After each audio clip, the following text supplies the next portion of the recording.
Welcome to the Rising Lioness Podcast on All About Animals Radio, a place dedicated to animals and all those who act to protect and advocate for them. Hi, I'm your host, Erica Salvemini, and I'm thrilled and honored to be here representing All About Animals Radio, using my voice for the animals. Thank you for joining us for what intends to be a thought-provoking and soul-inspiring series where we discuss topics aimed at understanding the importance of the relationship between empathy, animal rights, and our peaceful coexistence with the animal kingdom. And now on to our show. I want to thank my guest, Lucas Spiegel, author of The Weight of Empathy, for joining us here today for the very special episode 1 of the Rising Lioness podcast. Welcome, Lucas. Thank you for joining us here today. It's such an honor and a pleasure to have you here with us. Thank you. It's an honor to be here. Awesome. How are you doing? I'm doing well. Yeah, we got last few warm days of the year in Oregon. Yeah. So soaking it in. Are you in Northern Oregon or? I'm in Eugene, which is kind of it's central on the west side. Okay. Beautiful, Yeah. Beautiful country. Yeah, between the mountains and the ocean. Oh, that's nice. That sounds lovely any time of year, I'm sure. Yeah. So cool.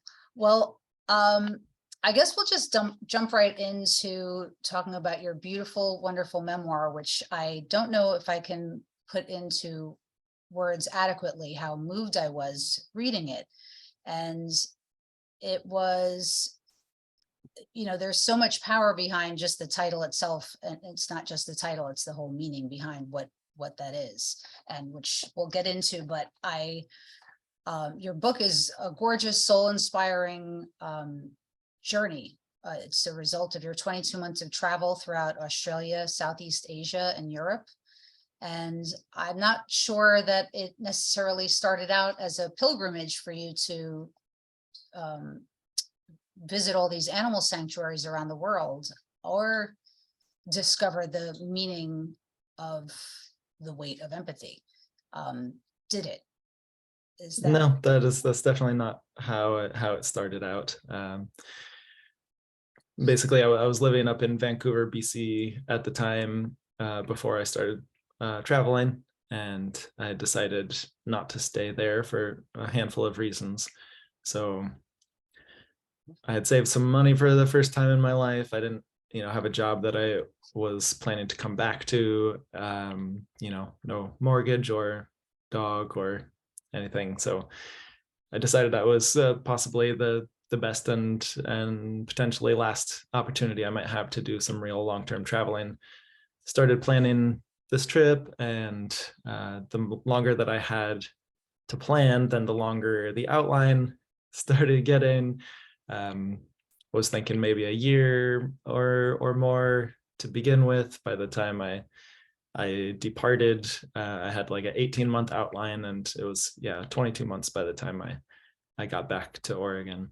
So it was just an opportunity to kind of see the world, see some friends scattered around different countries that I hadn't seen in a long time, and as I started to go from place to place through some planning and some serendipity, I ended up at many different animal sanctuaries, volunteering and visiting, and that really did become a focus of my time. Not necessarily, looking forward to or looking ahead to writing this book, but it just ended up being some of the most fulfilling and enjoyable, and as well as challenging experiences that I had. So I just sought out more and more of them as I went along. That's amazing. And yeah, like I said, the title being The Weight of Empathy, that in and of itself is quite profound. And I feel like, or I have felt, I should say, for a really long time, that actually gets at the root of what humanity needs to address in order to heal and repair itself. And then probably only then can we coexist with not just the animal kingdom, but with each other. And hopefully, the bigger message there is, can there be peace on our earth? And so it almost seems like your book sort of suggests that, in the way that I guess you'd have to read the book. Everybody, you have to read the book and read how the chapters go on, because they're not just chapters. It's the journey that, you take, a physical journey of, traveling around the world and going and visiting all of these sanctuaries. And, but the experiences that you gain from there, with everything from the, I don't want to jump ahead on my notes here, so I'll wait and I'll hold those thoughts a little bit. But I guess, you know what, maybe we'll just jump right into chapter 1, which is probably where I get choked up a couple times reading your book, actually. And you're an incredible writer, as well as, you tell these stories and they invoke these emotions, which I think probably most people can relate to in one way or another. And so you're poignantly describing your plane ride out of the US, and you were in a moment, realizing what you were leaving behind. And it wasn't just any one thing. It was basically all human comforts you had chosen willingly to leave behind for this extended period of time. And it's everything from your friends, your family, your love and community, and even routines, which kind of in and of themselves be great comfort to us. And so obviously you had made a lot of sacrifices to put this journey together and decide to take this brave, pilgrimage. And so you describe your emotions at that time, and these moments leading up to you taking off, as you were grieving and you were frightened and you were alone. And you expressed that the only solace you found at that moment was reading a love letter. And in that love letter was a poem, and the poem was called "A Man Is Not a Tree." And I read that, and I was wondering, it was really, it was something. And I was wondering if you can explain a little bit about that poem and why that was the thing that brought you solace at that moment.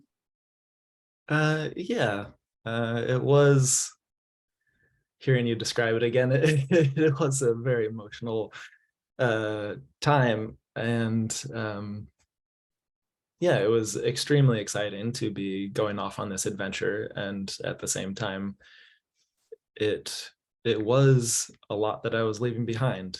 And for a longer time than I had ever been away from home, wherever my home is. And yeah, there was a lot. I didn't know what I would sort of miss when I was gone, but a friend of mine back home died when I was on the road, and another friend, as I mentioned in the book, got pregnant and went all the way through her pregnancy and had a child, all in the first half of my trip. So it was it was exciting, and it was also a big sacrifice, and it was terrifying in ways. And that's something that I write about a lot in the book, is the role that comfort plays in our lives. I think it can be a little under taken for granted, I guess, just how important comfort is to us,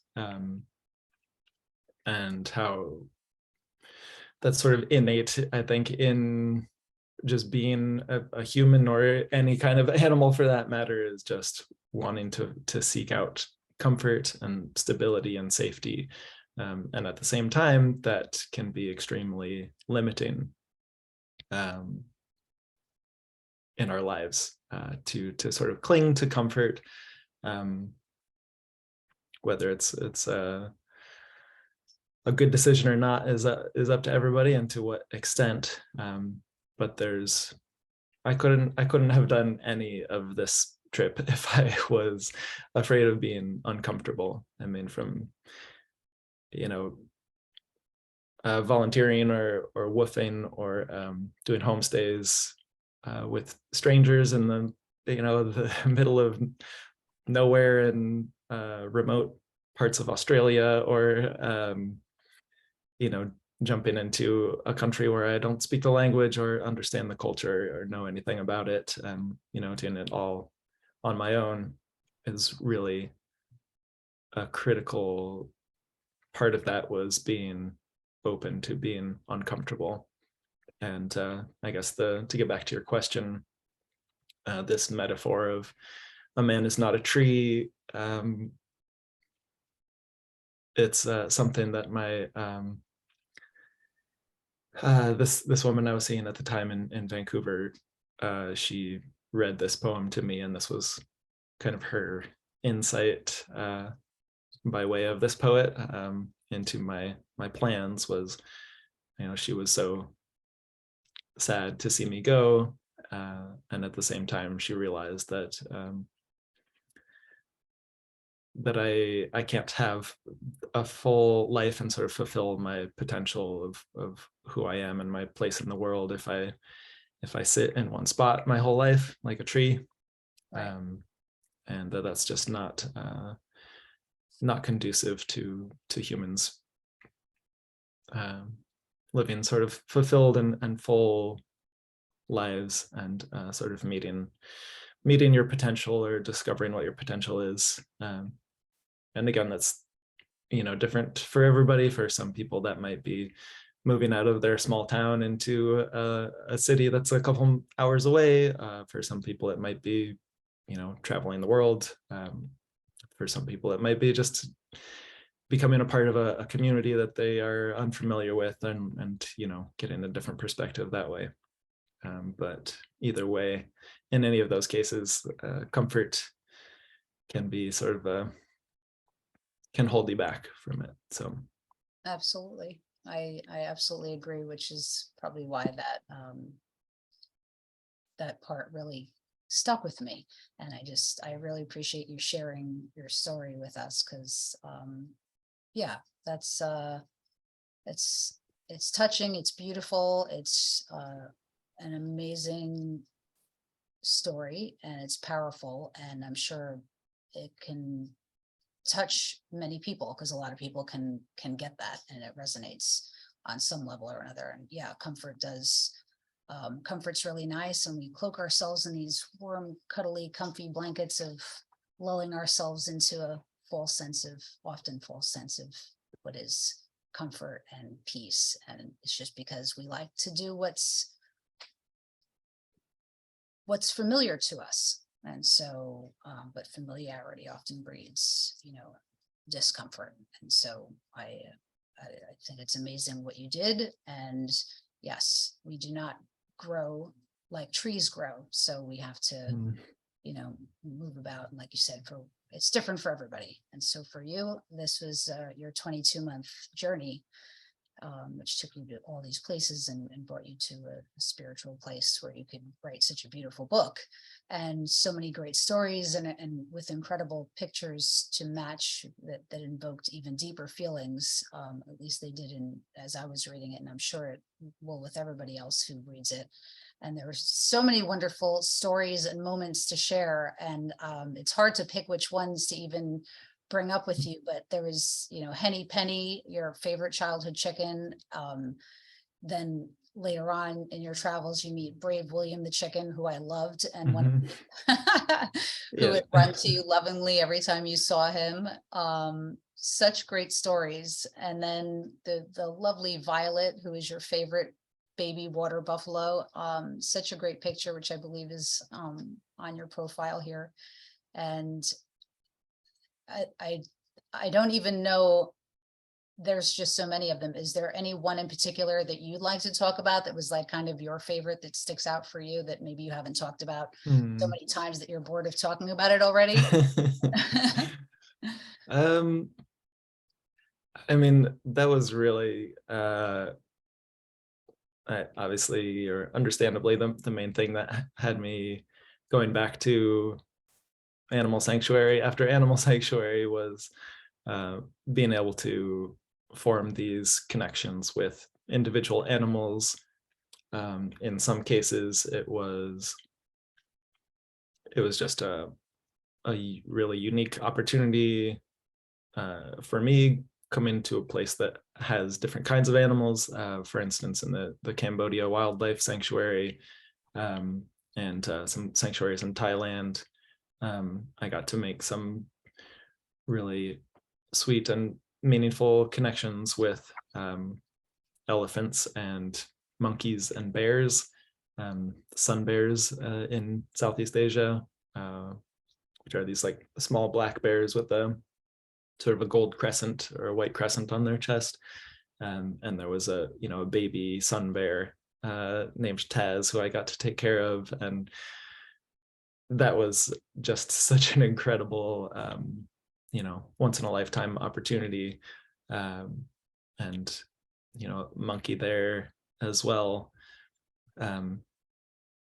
That said, I also just found such joy and satisfaction making friends with farm animals at some of the farm animal sanctuaries that I visited, especially in Spain and Italy and Denmark. There were a few sanctuaries I volunteered at, and it was really remarkable to me, the stories you mentioned about the chickens. When I was a small child growing up in rural Missouri, for part of my young childhood, we had chickens, and I loved them. I loved, watching them explore and holding them, and just being with them out there in the woods and in the countryside, and tucking them in at night in their coop.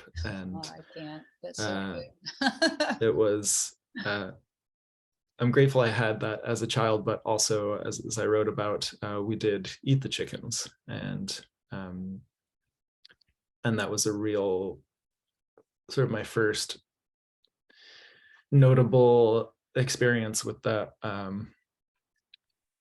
the cognitive dissonance of loving animals, but also, eating them, being responsible for their suffering or death. And at the time I was 5 years old or something. I was not able to process or understand that conflict, that sort of mental struggle to make sense of both of those things at the same time. And later in life, I always had an affinity for animals and loved them and enjoyed spending time with them, but it was not so much farm animals that I had the opportunity to be with. And so even though I was, I turned vegan when I was 16 years old, I still largely had this conception of farm animals that was very superficial, or just the stereotypes of pigs go oink, and and that's sort of what they are, this sort of two-dimensional view of them. And I knew intellectually that they were intelligent and capable of joy and suffering, and had personalities just like dogs and cats that most people have more personal experience with. But that was mostly theoretical, rather than from firsthand experience. So when I was able as an adult to go to a sanctuary like Mino Valley Farm Sanctuary in northern Spain, where this chicken William the Brave lived, it was such an opportunity I was so grateful for, to be able to make a connection with him, even though he was the opposite of an exotic, rare animal. He exists. Those of his kind exist by the billions in the modern world. But to be able to actually make friends with him and earn his trust, and after he had fallen off a transport truck and been found on the side of the road and then nursed to health, and as you mentioned, when I would come into his yard and call his name, he would come running over and hop in my lap, and just to be able to learn the subtleties of their behavior, and his personality, to see and make that connection firsthand, that he is not a two-dimensional stereotype of a chicken. He is an individual who has his own history and likes and dislikes and relationships and personality. That was a huge gift to be able to experience that. It's so great. Yeah, I mean, they're sentient beings, and if everybody had the opportunity to experience something like that, they might find that out. And some people maybe wouldn't see that, but I think a lot more people today are starting to wake up to this concept and the concept of plant-based eating, and become more, if not in touch with the idea that empathy is really important, at least start to hear the word more and understand that this is something that we need to really take a closer look at. That said, my favorite chapter, not that you asked, but I'm gonna mention it anyway, because it was really important for me. I just grabbed hold of me pretty quickly, I'm probably gonna say this wrong, but so correct me if I do. That's okay. Sure. Itadakizen? How do you say That's close enough. Come on, you tell me. How do you say it? I mean, I would say itadakizen. I mean, just basically you just said it slower. Right. I said it slower, yeah. so I wouldn't butcher it as badly. I mean, I don't have the most amazing Japanese pronunciation, but I think that's pretty accurate. Itadakizen. Okay, so you wrote about this, obviously, your time in Japan, and you stayed with Akiko-san and Yasu-san.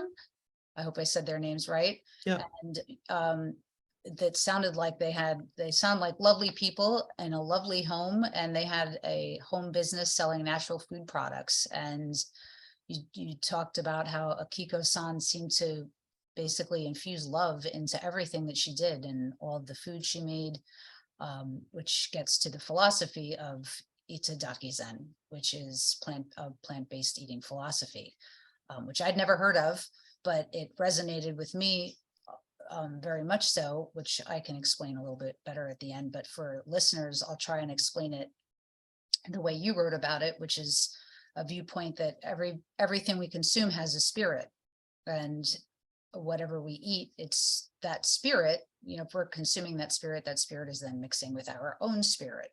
And they say that animal spirits are much stronger than plant spirits, and so eating animals disrupts our own spiritual energy, I suppose to say.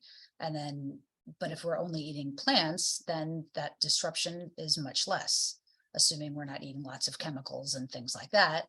And then, so if with those lessened disruptions, we can then know ourselves better.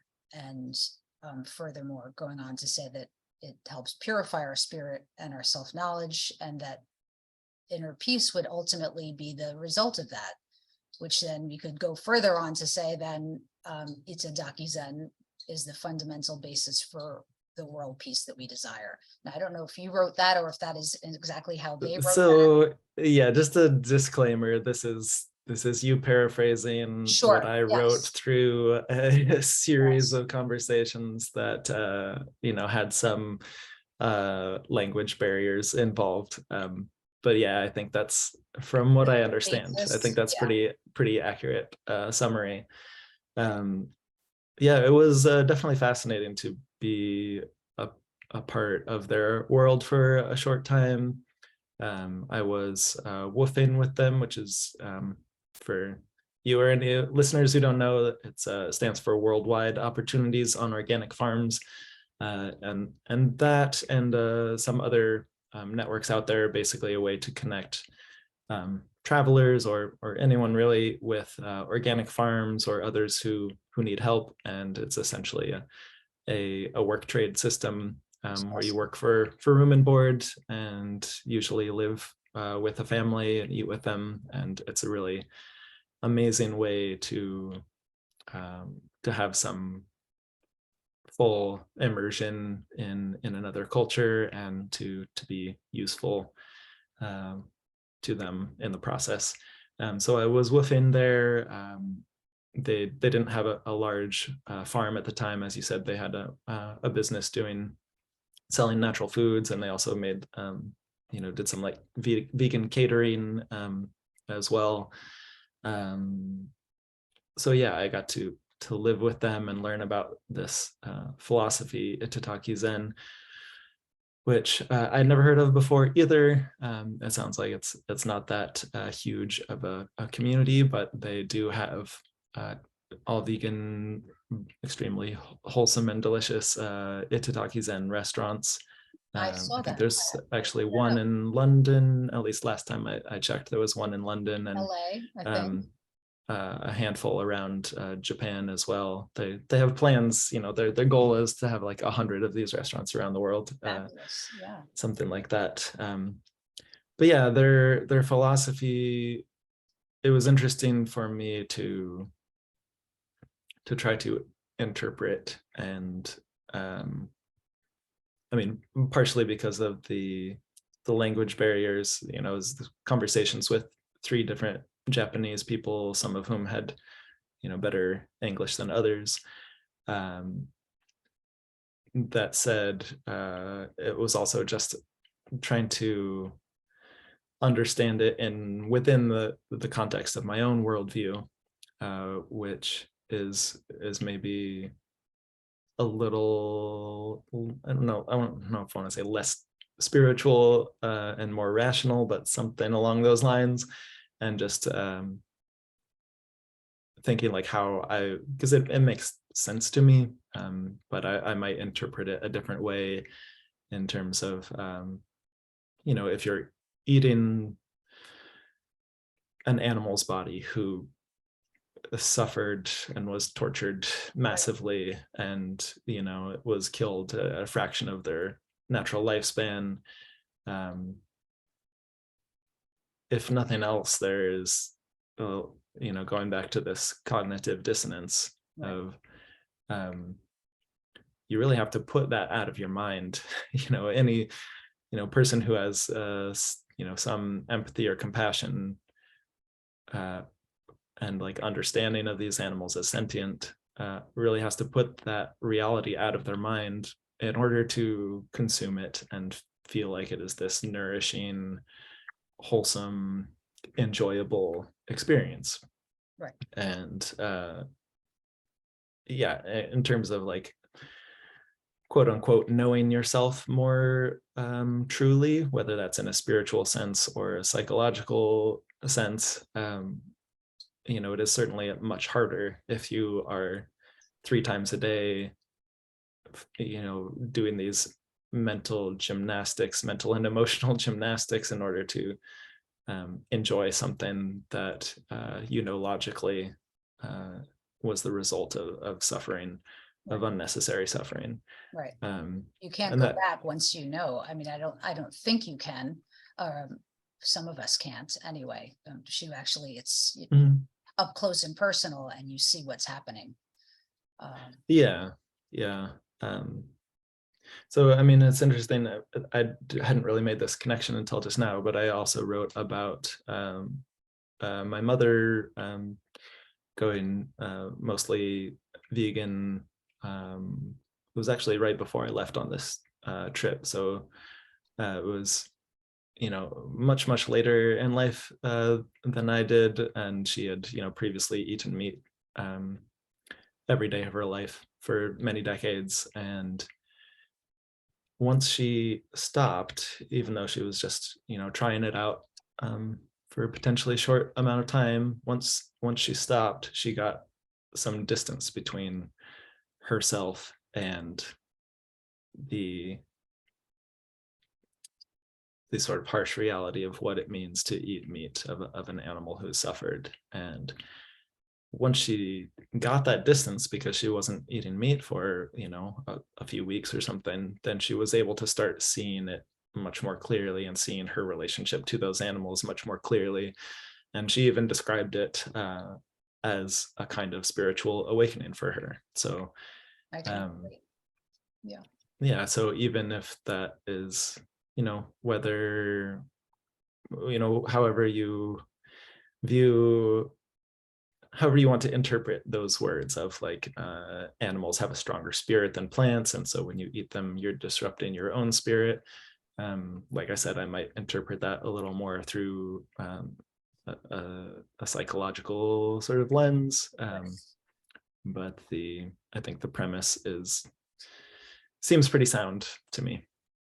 Well, since we do have this show slotted as a 40-minute show, and we are, believe it or not, coming close to that time, which is okay. insane because we Just haven't getting touched started. on nearly anything. Yeah.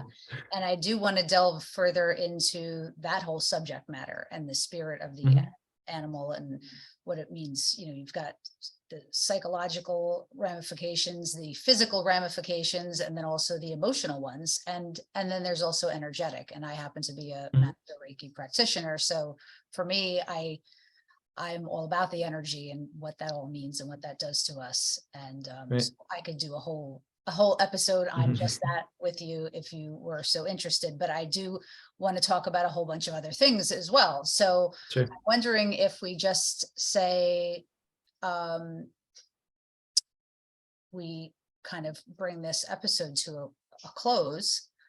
I want to say thank you. And then if you have the ability and would like to do another I guess part 2, and we can get into the rest of this if you have the ability and interest for that. I'd love to. That'd be great. Thanks. All right. Well, I'd love to do that too. So let me just take a moment then and just say how much I enjoyed this time with you. For anybody who maybe won't get to the part 2 episode of this, although I hope they will, and I don't know why they wouldn't, because now it's kind of like at a cliffhanger moment, right? Well, what are they going to talk about next? This book sounds so amazing, which it absolutely is. And but let me at least say thank you, and tell you what a pleasure it is to have you here, and how nice it is to meet you, although albeit virtually in person. And I want all of our listeners to really check your book out, and all of our links are going to be posted on the Rising Lioness podcast page, along with links to woofing, in case anybody wants to know how to do that. We'll put that link up there too, because that's actually a great roadmap for anybody who wants to learn about how to start their own sanctuary. Maybe I know for myself, that's on my bucket list. It's like where I want to head out into the sunset once I go into retirement. And I know lots of other people that I come across in my life who want to do the same, who are animal lovers. And what a great way to learn about, like, I'm a city girl. I know nothing about farms and sanctuaries and how to care for and take care of animals and raise plants and all that good stuff. So, I think there's actually a surprise, maybe it's not surprising, but there's a number of people who started animal sanctuaries without ever visiting one, or interesting. Basically kind of stumbled into it. I mean, with the best intentions, but it's a big challenge, and there's a lot to learn and a lot to take on. So highly recommend people, whether they're interested in starting their own or just interested in what people are doing out there, and are animal lovers as well, to visit animal sanctuaries in person. There's more and more popping up these days. And they need a lot of support. So they always need help and funding. Yes. yes, yeah, resources of human resources as well as financial resources. So your book is great for so many different reasons, and that's just one more of the wonderful reasons. Besides what a beautiful journey it is, and the pictures are wonderful, and it's a wonderful reminder for all of us to think about empathy and how important it is to bring more of it into the world today. It's very much needed. So please, folks, buy your copies. It's a wonderful time of year. You can give it to friends and loved ones this holiday season. And why not? Because we're all in need of its beautiful reminders that empathy is a necessity for us all. So I'll just flash the book here for YouTube viewers. It's a nice large format, full color, and there's I love that. Lots of beautiful photos. That's is that the sun bear? Taz, the baby sun bear. And then that is me holding the hand of a baby monkey. It was another incredible. Those are like National Geographic award-winning photos, Lucas. They really are. They're gorgeous. Thank you. I put a lot of work into this book, and finally getting it out there into the world and having no idea how it would be received. I'm really,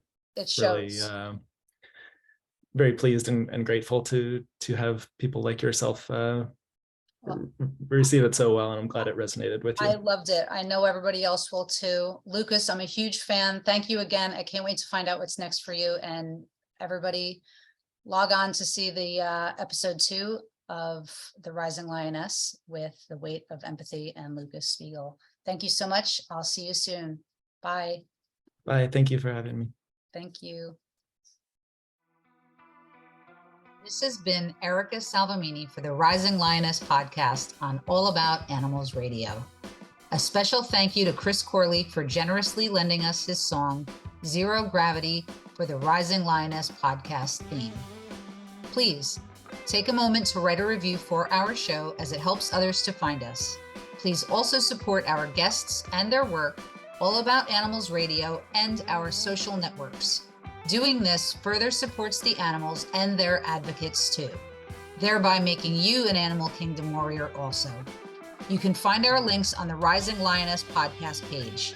Until next time, in the words of Sharon Nunez, Animal Equality President, remember this: the small actions of one passionate individual can create a butterfly effect, leading to a movement that has the power to change the world.